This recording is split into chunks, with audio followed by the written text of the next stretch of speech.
December 15th, and I'm Eric 10, here with Gita Zamarati and Chris Swanson, bringing you the Channel 8 6 o'clock news. Tonight's program is dedicated to recycling and how important it is to our future. We'd like to get you to realize just how important it is to us to recycle. Our first segment of this evening is an interview with the Mayor of Hopewell, Mr. James Buchanan. We now take you to the library at Hopewell Elementary School.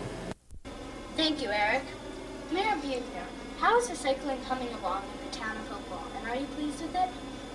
I'm very pleased with our citizen response. It's really been excellent. There's still confusion about the pickup day. They haven't gotten used to the 2-week cycle. But all in all, we're very pleased with it. And you want to remember that for every ton of material that we take out of the trash stream, the town saves $100. In a couple of years, do you think our recycling plan will become more successful than it is now? Yes, I do. We're pretty successful now. We have about 25% of our material already being recycled. And as the Mercer County Improvement Authority develops new markets for recyclable material, we'll be able to put more material into the recycling stream. Is there any one location in Hopewell that you think that pollution is a big problem? Well, since we've gotten our sewer system in, we don't have the same kind of pollution that we used to have. We don't have any chemical pollution, but we have some scenic pollution. We have some sites that are not too good. If you think about that stream alongside Mercer Street, there's cans in there, there's boxes in there. If we could clean that up, we would really have a more beautiful city. Why don't you provide a bigger recycling can for bigger schools? Well, the recycling can size is built around the person who has to handle that can into the truck, and from your handling from the door to the front wall. So that's the problem we have. We have to keep it small enough to be able to handle it. Now, if you want more cans in the school, we'd be happy to provide them. Mercer County Improvement Authority gave them to us, and we're happy to give them to the people who need them. And now we take an important commercial break, and when we come back, we'll be traveling to the Spectrum to see how the Flyers and the Rangers feel about the environment. This is the planet Earth, your home. This is the Earth without recycling. Any questions? Now we go to the Spectrum to visit John Van Beesbroek and Tim Curran. Even though these players are on rival teams, they still share the same thoughts and feelings about recycling. Now I take you to Lou Tilley. Lou, can you hear me? Yes, I hear you fine. Here we are at the Spectrum in Philadelphia, watching the Flyers host the Rangers. And here comes Mark Howe and Tim Kerr on a 2-0 breakaway with 10 seconds in the game, and the score tied 2-2. Howe passes to Kerr. Kerr shoots. Van Beesbroek redirects the shot. Kerr takes the rebound and scores. Here comes Tim Kerr to talk to us about. Tim, how do you feel about recycling? I depend on recycling for every game. It's very important to me and my family. To the stick, it's made of aluminum. It takes hundreds of aluminum cans to make it. That's quite a story, Tim. How about you, John? Does recycling affect your life in any way? You bet, Lou. I also use recycling in my life. As you know, I make over $200,000 a year. But what you don't know is that the owner makes the money by recycling. He recycles the trash left over at the stadium and puts that money towards my salary. So as you can see, I'd be left out in the cold without recycling. So score a goal for ecology and recycle. Thank you, Lou. We interviewed Mr. Ed Gold, the superintendent of the schools, because it will be up to him to make sure all schools follow the law by recycling. Now we go to the school board office with Bonnie Swarson. Mr. Gola, what are some of the things our school district has done to support recycling? Very good question.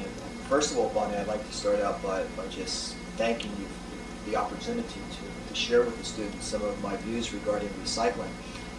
The individual in charge of the recycling program in Hopewell Valley is Mr. Eric Muettner, our maintenance foreman, and he's done a great deal of work in putting together a terrific plan for us. what our plans are for the next, which will be upcoming in the next several weeks. We plan to recycle office paper, note paper, bottles, tin cans, aluminum cans.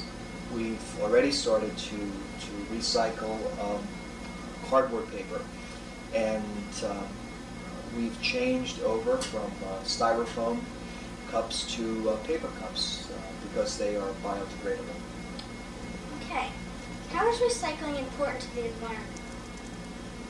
That is it's a great question to ask, and since the theme of the environment is a major goal for Hopewell Elementary School this year, I'm sure you can answer that question as well as I can. Recycling is not just for today, it's for tomorrow. We're very concerned about having a clean and healthy and beautiful environment for children like yourself as well as other students, and that's why recycling is important to all concerned. Do you think that the recycling plan in Mercer County is helping at all? I do have figures which indicate that it's helping. The first 5 months in Mercer County, 3% of the solid waste stream has been recycled, and that's a real good start for Mercer County. Locally, the figures are even more impressive. Approximately 20% of the solid stream waste has been recycled locally. We calculate that approximately 2/3 of the community members are involved in recycling programs, and as people become more comfortable with the whole process, that percentage or that fraction will increase. Also, in time, local businesses and industries will cooperate with recycling as they're setting up their programs. So, in general, we're off to a real good start in Mercer County. What are some of the things you think that would help even more with the recycling plan, if any? As with any new program, it takes time to adjust to change, and people are still becoming familiar with the process of rinsing and sorting bottles and cans, and bundling newspapers as part of recycling. As individuals become more comfortable with that procedure, it will even be more successful. I'd like to note that in Hopewell Township, I don't know whether you're familiar with this or not, but we're even recycling old tires. And if a township resident calls the township hall on the telephone and indicates that they have some old tires that they would like recycled, the township will send somebody out to their house to pick up the old tires. Do you think that there's any more that our school could do with recycling? At this point, it's really difficult to envision any more that the schools can be doing. As recycling evolves, I'm sure there'll be more programs and activities that we get involved in. And we're really looking for suggestions and recommendations from the students of our school district to assist us in expanding recycling programs for our school district. Do we recycle classroom paper or plastics, and if no, why not? In the next several weeks, we will begin the process of recycling paper and plastics in our schools. Each classroom will have a blue container for paper and a green container for plastics and bottles. We're encouraging everybody in the schools to recycle. This next question is not related directly to recycling, but does concern our environment. I understand that we are not using albacore tuna fish for our school lunches. As I'm sure you know, albacore tuna is the only tuna in which fishermen do not use nets. The use of nets results in the needless killing of thousands of dolphins who get caught in these nets. Therefore, it makes sense to me that albacore tuna should be the choice of this district. Could you respond? It's a very good question, and the question was raised last year by students, I believe, from Hopewell Elementary School, and we did supply to the students the name of the food distributor that we deal with as a school district. It is difficult at times when you have to make a decision regarding the cost of an item to the taxpayer versus the cost of the item to the environment. This requires a difficult choice. It is not an easy question. The only thing I can assure you is that we'll continue to evaluate the situation as it moves along. Do you think that if we sent out a survey for parents, if they would be willing to pay more for Abercrombie? That's always an option. Well, thank you very much for your time, and good luck with the budget in April. Thank you very much, Bonnie. This is Hopewell Elementary School, where their school theme this year is the environment. We're going to join a meeting in progress of the Hopewell Roving Reporters. This group of 6th graders has been reporting on the environmental activities that have taken place at Hopewell this year. Okay, Roving Reporters, today we're going to talk about articles that we wrote in the past. Would anyone like to talk about articles that they wrote about students learning about the environment? I wrote one about the 4th graders learning about the sea animals in the ocean and the different oysters and fish. I have something to add about that. I wrote the same article too, and they had different kind of fish, and they had clams, they had a little octopus, and they were looking through the fish and, naming the parts and looking at the scales and everything. Samantha and I did an article about the Transantarctica expedition, and a group from the Transantarctica expedition came in to talk to the Hopewell Elementary School about the expedition and what they were doing. Well, like Jen said, we followed up on what they did and how the 5 men were working together to get through Antarctica to prove that the land was worth preserving.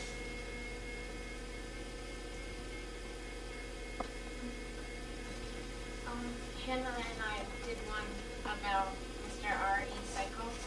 He was a magician that came to Hopewell Elementary to teach the kids about recycling and how important it was. Yeah, and what I thought was important about that was that all the students would have fun while they were learning about recycling. Cheryl and I did a story about Mrs. Strapp's 5th grade class dissecting owl pellets to find out what kind of animals the owl ate and how the owl's life could change by what it ate.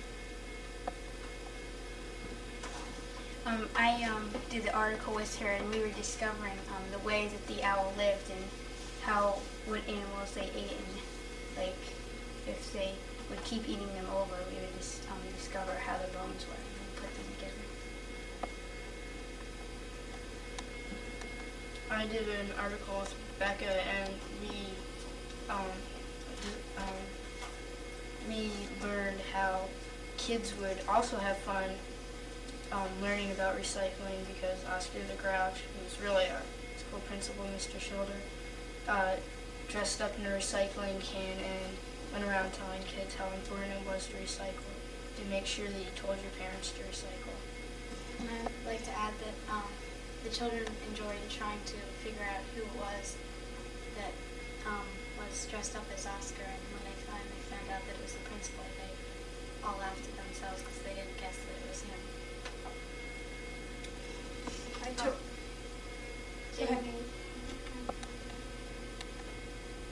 I took pictures of the 5th grade learning about the 4-H teacher was teaching about the different sea animals again. She talked about how they preyed on other animals and what they would eat.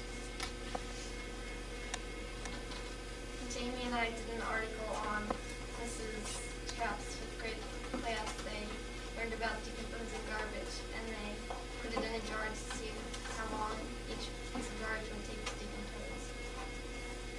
in the jars are like made out of plastic and cake, and pretty much the cake took a short time, but plastic they said will last for like 100 years or more. I took pictures for the science convention, and the kids were doing all sorts of projects to help the environment and to learn more about the environment, and it was held at AT&T. Amy and I did a report on the environment and the sea life that was held in Mrs. Hartman's room, and it was about different animals, and we got to see different kinds of fish.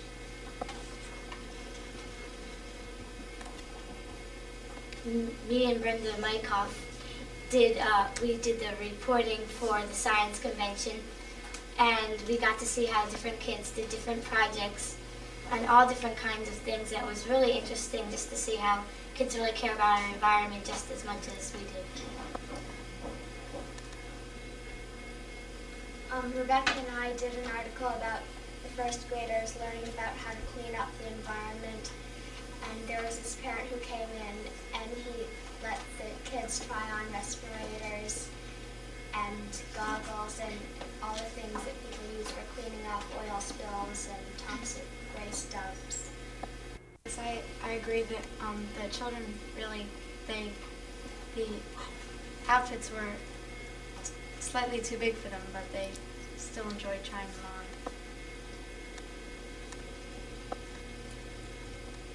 Kim and I did an article where Mr. Schmaltz came in and talked to all the 5th grade classes in Mrs. Hartman's room about what they do to try to save the animals and the environment. And they learned a lot about what they do and where the animals were taken. I did a story with Becky about Sharon Beagle, who was from 194H, and she was showing slides to the 5th graders, and there were pictures of jetties and different types of fish and clams, and I think the kids really enjoyed it and learned a lot. Jen and I did an article on the science fair. We learned that, well, some people did repeats and some people did like new things. For instance, like people did which plants grew better, the one with music, so the one without music, and a lot of them. That was probably the most famous one that I can remember besides the volcano. We wrote articles about students doing things to help the environment. Amanda and I wrote an article about the kindergartners and how they stopped using straws to help the environment because they aren't biodegradable. And I think they learned a lot from that because they just learned how important it is to be aware. I took pictures for the article that Mickey and Amanda did about the kindergartners, and little kids, they were just all saying how some of them had farms and how it was saving their chickens by not using their straws. And we even got one little girl who just enjoys not using any more straws because they're not biodegradable.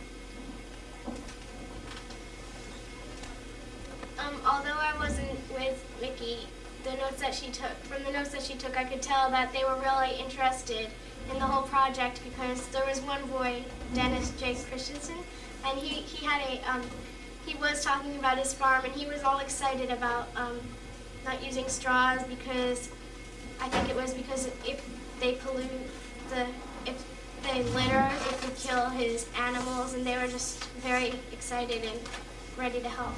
And I did a story on the Young Environmentalist Committee, which is a group in the school that works to teach the school about the environment. And they take out the recycling bins, and they take those out, and they do all sorts of activities. And they were just working on a video to tell about the environment. I was with Debbie, and we did the Young Environmentalist, and there was a lot of kids in that group that were interested in helping save the environment. and they were helping the school with recycling, and they did their video.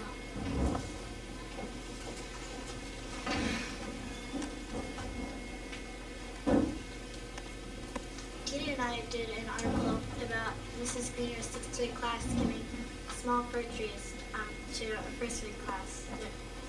It was Mrs. Benton's first grade class.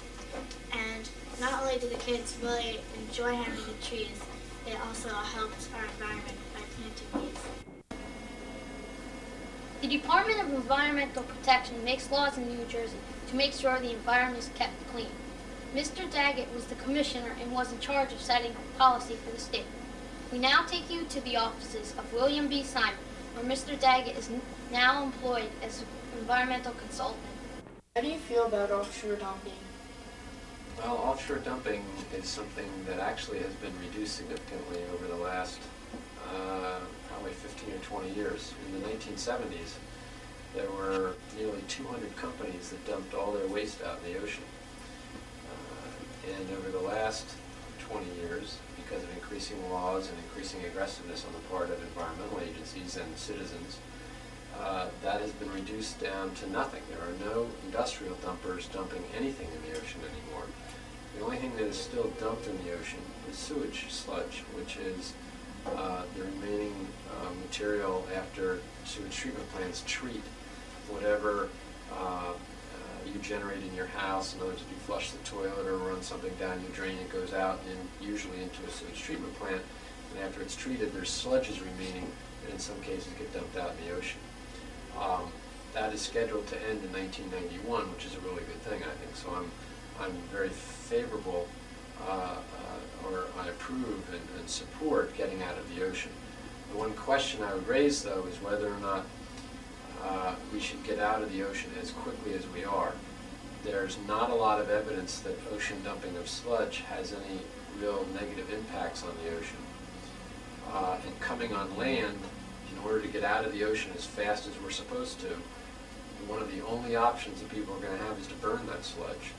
And then the question is, are we maybe putting more pollution into the air from burning the sludge than we would if we were dumping it in the ocean? Those are very difficult questions. But generally, I very much support getting out of the ocean. I just wonder whether or not we're getting out so quickly that we haven't developed good alternatives other than incineration. Well, you said in 1991 that all ocean dumping would end. How is that happening?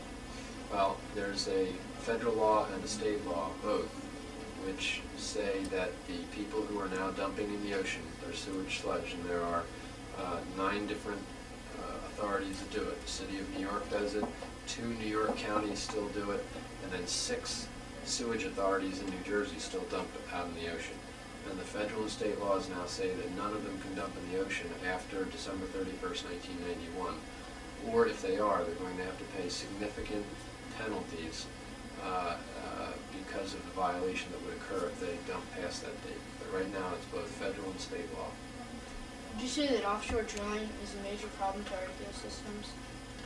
It depends. I think there's been offshore drilling has occurred for quite some time in any number of locations, and it's been done safely, and it's been done without any environmental harm. But I'd also say that there have been some spills from oil platforms, or in going back and forth somehow to oil platforms and transport. There's been some different difficulties associated with it. Generally, if people take the proper precautions, it can be done safely. Now, there are also certain areas of the ocean that may be more sensitive in terms of the bottom life and the nature of the geography of the ocean floor that you may want to be more protective of. And in those areas, I'd probably say I don't want to drill. But I'd want to look at it on a case-by-case basis, because I think in large part, the oil industry has demonstrated that with respect to offshore drilling, they've done that pretty safely. Some other things they haven't done so safely, and maybe we can talk about that later, but offshore drilling, if handled properly, I think is acceptable. Is Hopewell School the only school whose school theme is the environment? No, I'll tell you that I think that your slogan, which is "Kids have the power to clean up New Jersey," is probably one of the most creative I've seen. I gave speeches when I was commissioner to a number of schools throughout the state, and yours was the only one that had that slogan or something that creative, I think.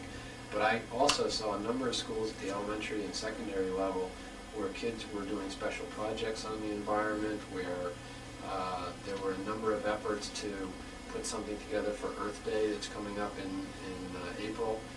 So there were a number of things that are happening, but certainly your theme, I think, is one of the most creative that I've seen. In the age of nuclear energy, do you think 3 Mile Island poses a major threat to New Jersey? No, I don't think it poses a major threat to New Jersey, but again, it's somewhat like offshore drilling, that it has to be operated and maintained properly. That is the most difficult part of a lot of our solutions to problems that we have, either providing energy or taking care of garbage or whatever, that involve major new technologies or major technologies of one kind or another. If they're operated and maintained properly, they can be done without any real environmental damage whatsoever. It's when people aren't paying attention and they aren't running it properly that we run into accidents. And 3 Mile Island's an example. When 3 Mile Island had a problem, it turned out to be human error. It was not error of the machines or the technology. So I think generally nuclear energy needs to be considered strongly in this country due to the fact that as we learn that fossil fuels, in other words oil and gas and those sorts of things, have their own problems of pollution, we have to carefully look at all alternatives and then make sure that whatever the mix of solutions that we pick, so we will have some oil burning plants, some nuclear plants, some coal burning plants, some solar plants, any number of things we'll use eventually. But that mix ought to be done in a way that has the greatest respect for the environment. And again, I fall back on the fact that 3 Mile Island doesn't really pose a danger to New Jersey as long as people take care to operate and maintain it properly. Going back to the oil drilling and transporting answer, would you say that when transporting oil that safety precautions are forgotten? No, they're not forgotten, but there are a lot of examples, particularly lately in New Jersey even, of not paying proper attention to them. Now, whether you call that forgotten or just not doing the proper job, I'm not sure what matters. The fact is that there's been a lot of accidents, and we need to significantly step up our review of and oversight over the operations of the various facilities in New Jersey. We have to make sure they have proper emergency plans. We have to make sure that when emergencies occur, that those emergency plans can be carried out. There's a number of signs of the fact that the oil industry has not paid the proper attention to it, and I'm hoping that, and I see that the governor and others are going to get more aggressive about dealing with that. But it's certainly a problem, and whether they've forgotten it or just not paid the proper attention to it, I'm not sure which is the case. But they certainly haven't done a very good job, particularly in the last 2 months in New Jersey. What are your opinions or feelings about recycling? Well, recycling is a very important component of handling solid waste, or even hazardous waste for that matter, because you can recycle certain hazardous wastes. I think you have to put recycling into a broader picture, and that is that when you handle trash, there are basically 4 steps, I think, in that process. One is, or four things that we should think about. One is not to generate the waste in the first place. So we need to think about reducing the amount of packaging we have. For example, when you go into a fast food store, you get a lot of paper, a lot of styrofoam, a lot of those sorts of things. We can reduce that quantity, I think, and still be able to properly serve people. So we want to generate less waste in the first place. Secondly, recycling. That is the things that we do generate, what can we reuse? And so we ought to make the maximum effort we can to recycle all that we can. The third is that we have to somehow then further reduce the waste after we've generated less and recycled as much as we can. And generally that means either incineration for some form of way to further reduce the volume and the weight of the garbage. There are some sophisticated composting operations that need to be talked about. There are just a wide range of things that should be considered, but eventually we have to reduce still further that amount that remains after reduction and recycling. And then finally, after we further reduce it, we then have to put the remainder in some sort of landfill, probably. So we'll either put ash in a landfill, unless we can recycle the ash if it's an incinerator, for example. And by the way, we're close to recycling ash, so we may be able to get to the point where we take care of that. But sometime there will be some remaining materials that you can't burn, or you can't compost, or you can't otherwise treat, and they will have to go into a landfill. So we need all four pieces of that in a solid waste strategy. And certainly recycling should be something that all of us think about and all of us do on a daily basis. What are your feelings about housing developments in the Pine Barrens? They have to be done in a very careful and sensitive fashion. Fortunately, back in late 1970s, the New Jersey legislature passed the Pinelands Comprehensive Management Plan, which essentially set up a very careful structure, and they set up a Pinelands Commission, whose mission is to review development in the Pineland, development proposals, and they get to look at that development on a very broad regional basis. And because of the Pinelands Commission, we've gone a long way to properly planning and properly protecting that very wonderful part of New Jersey. Most people think of New Jersey as a very densely populated area. The Pinelands, there's not very many people who live there, and it takes up nearly 20% of our state's land. So it's a very, very big area.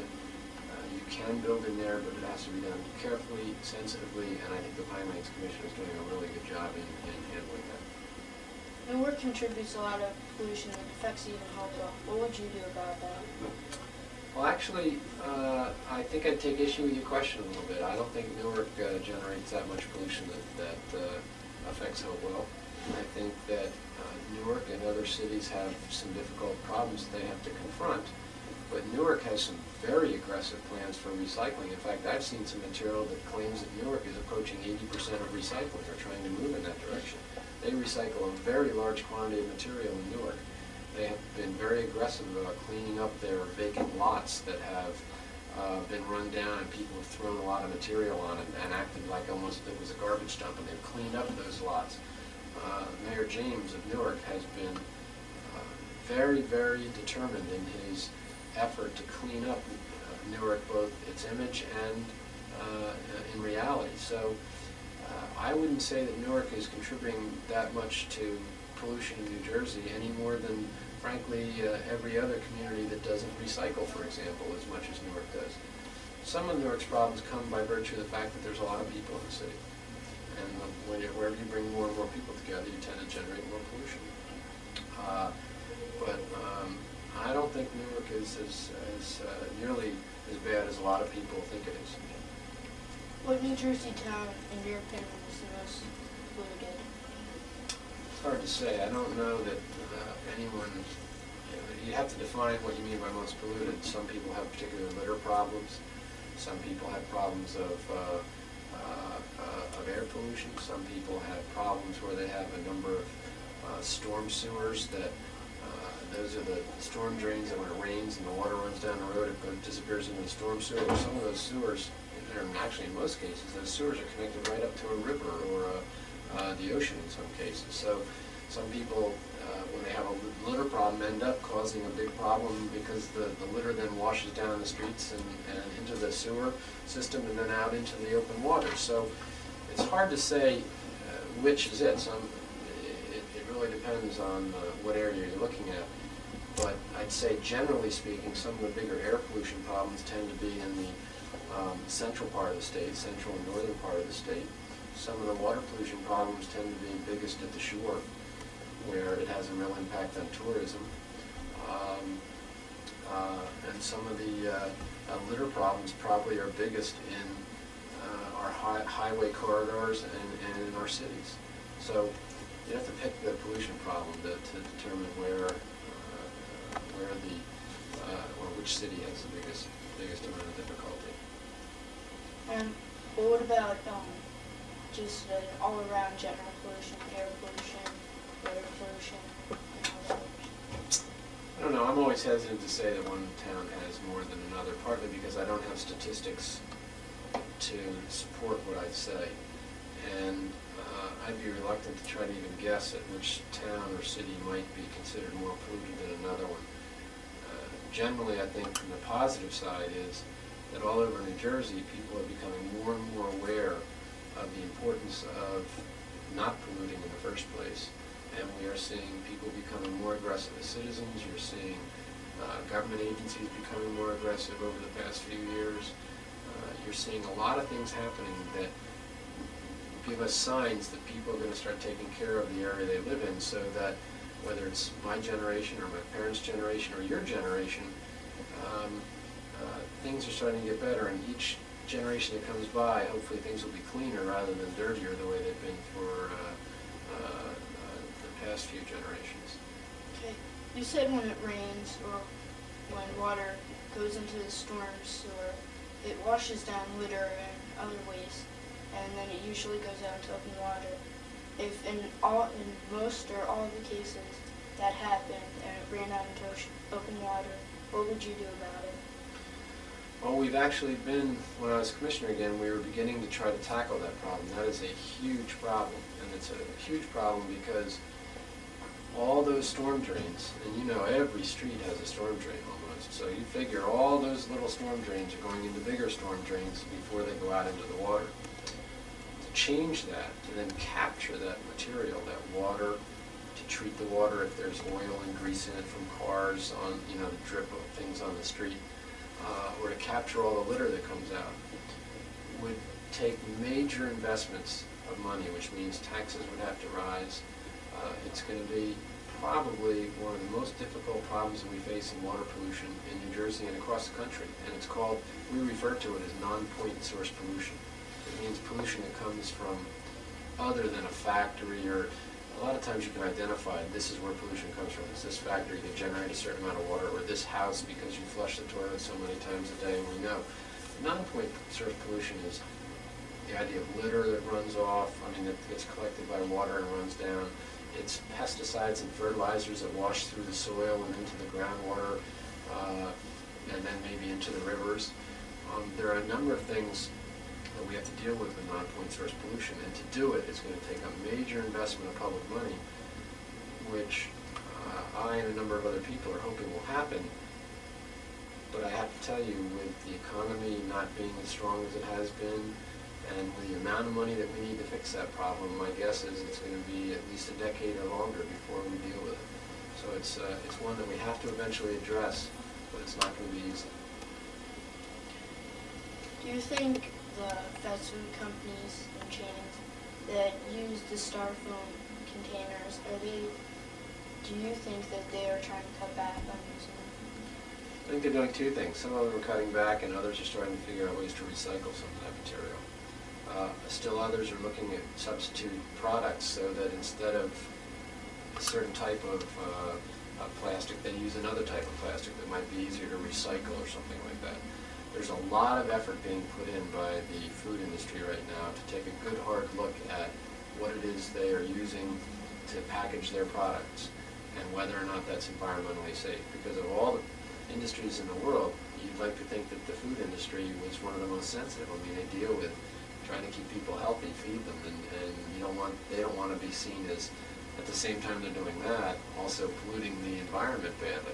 So I think that some of these big firms are beginning to take a look at what it is they can do differently than they have in the past. And we need people like yourselves in school, and then we need people in government and elsewhere to continue to press very hard to make sure that they do that. So if you arrange either a boycott of certain products, or if you urge them in their establishments to recycle whatever it is they generate by way of waste, those are the sorts of things that will be very helpful, I think, in the long run.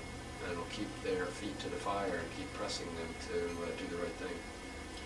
Thank you for helping our school realize our environmental problems. You're very welcome. I enjoyed it. I enjoyed speaking with you all when I came down there as commissioner, and I'm glad to have the opportunity to talk to you today. Thank you for speaking with us today, and good luck in your new job. We'll wrap up tonight's program with slides of what the environment would look like if everyone were to recycle. On behalf of the Channel 8 News team, remember to recycle, because you can make a difference.